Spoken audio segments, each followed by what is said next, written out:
Hello.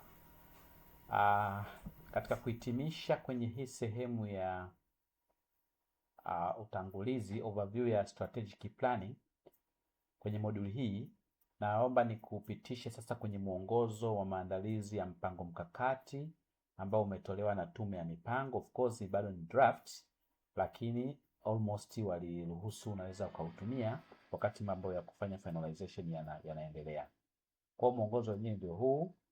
Inaitwa the National Planning Guideline, ni wa mwaka 2025, ambao huu mwongozo jinsi ulivyoandaliwa ni mwongozo unaotumika kuandaa mipango yote unayojua ya serikali. Wewe unaandaa dira, wewe unaandaa long term perspective plan, wewe unaandaa any plan ambao za Tanzania hapa kwetu. Kwa hiyo kwa muktadha wa session hii tutafocus kwenye institution planning chapter 4. Chapter 4 ambayo inazungumzia institutional planning, ndipo ambapo tutafocus, ambapo inazungumzia highlight ya institutional planning, inazungumzia strategic planning inavyokwenda, main steps ambazo tutazifuata, ndio itakuwa kwenye chapter kuanzia kwenye module 2 tutafanya situational analysis, na kuendelea tutakuwa tunaenda hizi steps kuangalia kwa kiwango gani tumeweza kuzifuata.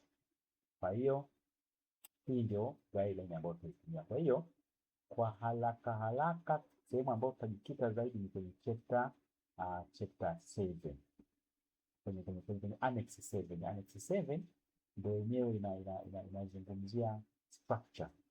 Ukishafanya mambo yote sasa, unakwenda kuandika stage ya kufanya documentation, unakwenda kuandika vipi mpango mkakati wa serikali.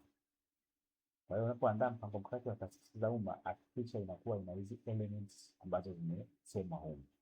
Inakuwa kuna chapter ya kwanza ambayo chapter inazungumzia background information, inazungumzia mandate and the functions of the organization, inazungumzia rationale of the plan, inazungumzia approach and the methodology, na inazungumzia layout ya plan. Utakuta kwa wale walikuwa wanajua zile skills za zamani, hakuna tofauti kati ya chapter 1 ya ile ya mwongozo wa zamani iliyokuwa chini ya management na utumishi wa umma na hii ya sasa hivi.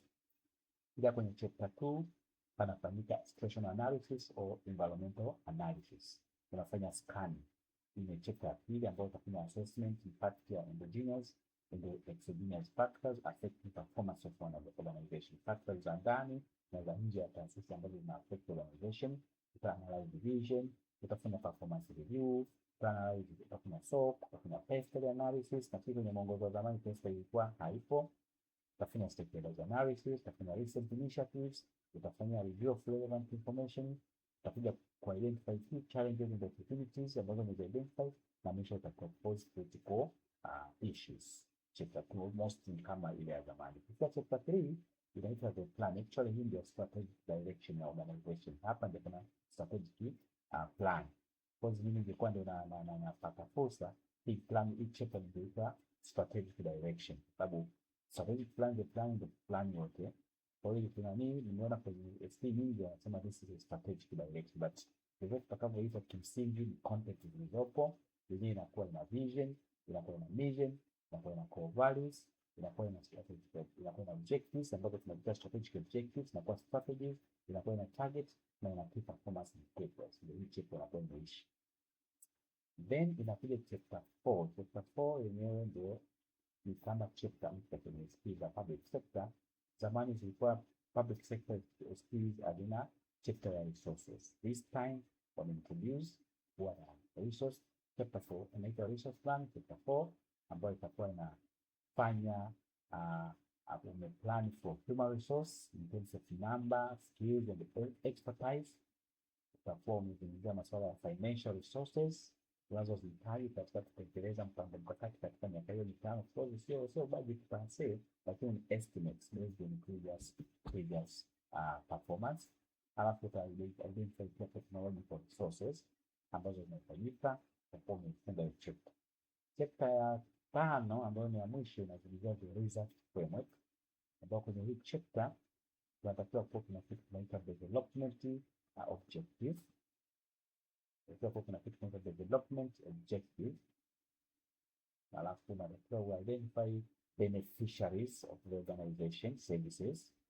utaandika linkage with national frameworks, utaandika research chain, research framework, monitoring plan, plan review, evaluation plan, reporting plan, relationship between research framework, research chain, MOE and reporting arrangement. So haya ni mambo ambayo ndio utakayokuwa unapata kwenye SPR. Kwa kwa mujibu wa mwongozo, hii ndio structure ya SPR public sector. Sasa kwenye kila chapter unaandika nini, ndio tunaenda kuzungumza step by step kuanzia kwenye module inayofuata ya situation analysis na kuendelea mpaka tutakapomaliza. Na ndipo ambapo nitakuwa nikitoa guidance, nikitoa experience, kuona namna gani unaweza kufanya best katika kuandika mpango mkakati wako.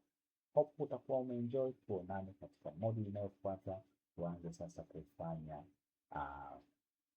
kile tulichokutanisha hapa, na hiyo module itakuwa tunaposti by day ili kuavoid watu kuweza kunani. Kwa hiyo utakuwa unapitia na post na taarifa kama nimepost, na pia na practice ili basi tuone kwamba tunakwenda vipi katika muda mfupi ambao tunao, kuhakikisha kwamba between leo mpaka katikati ya mwezi wa 5 hivi watu wao wamesubmit skills ambazo zinatekelezeka na zinaonekana kwamba zinataka kuchange the way wanaweza kufanya mambo yao. Asante sana, tuonane next time.